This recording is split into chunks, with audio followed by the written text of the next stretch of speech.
I'm Elder Dana C. Edmond, and I want to welcome you to part 2 of our series on Adventist African American history. And again, I want to invite particularly those of you in the Huntsville area to our Adventist African American History Museum, which is in our building, the Charles E. Dudley Senior Center for Regional Conference Ministries. It's on the campus of Oakwood University, directly behind the McKee building, which is where our business technology is taught there on the campus of Oakwood University. So we want to invite you because you will be able to see some of the things that I'm talking to you about. So today we want to talk about 3 things. Number 1, we want to talk to you about just 4 of the iconic figures in African American history. We've kind of chosen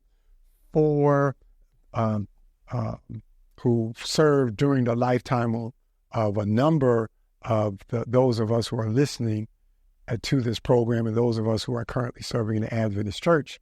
There are many more than 4, but I want to share those 4. And the reason I want to share those 4 with you is all 4 of them have regional conference backgrounds, and very likely, it's very likely that at least some of them, yea, most of them, probably all of them, would not have been able to have the iconic ministry to the Seventh-day Adventist Church that they had without regional conferences.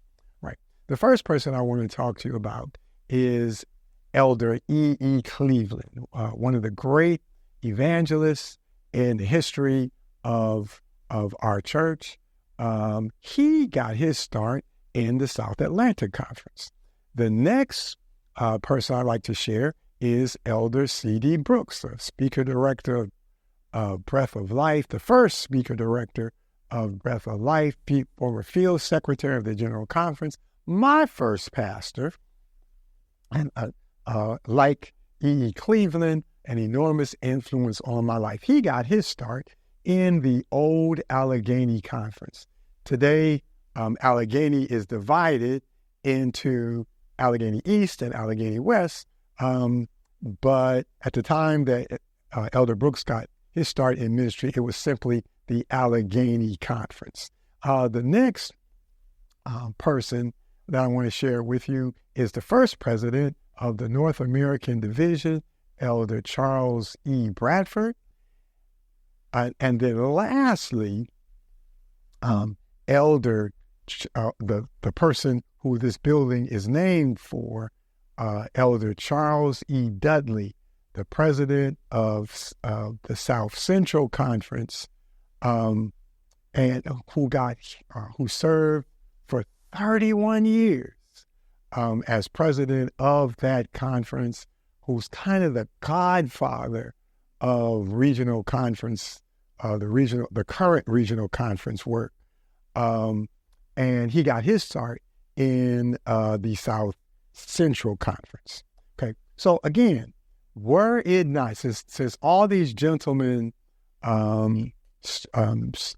started ministry in the very early days of regional conferences, back in the late 1940s, early 1950s, and considering that 3 of them got their starts in the South, it is very possible that, as I said earlier, we would not have the privilege of these men's ministries who still reverberate today were it not for regional conferences.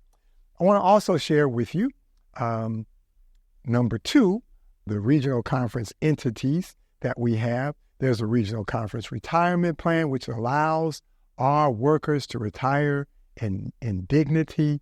The regional conference retirement plan allows workers to retire at between that and Social Security.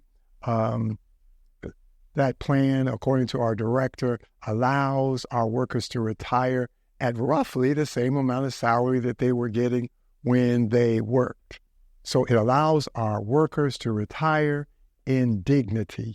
Then we have Message Magazine, which is the oldest African-American missionary journal. We have the Breath of Life television ministry, which currently is led by Elder Deblier Snell, speaker director, who also serves as a senior pastor of the Oakwood University.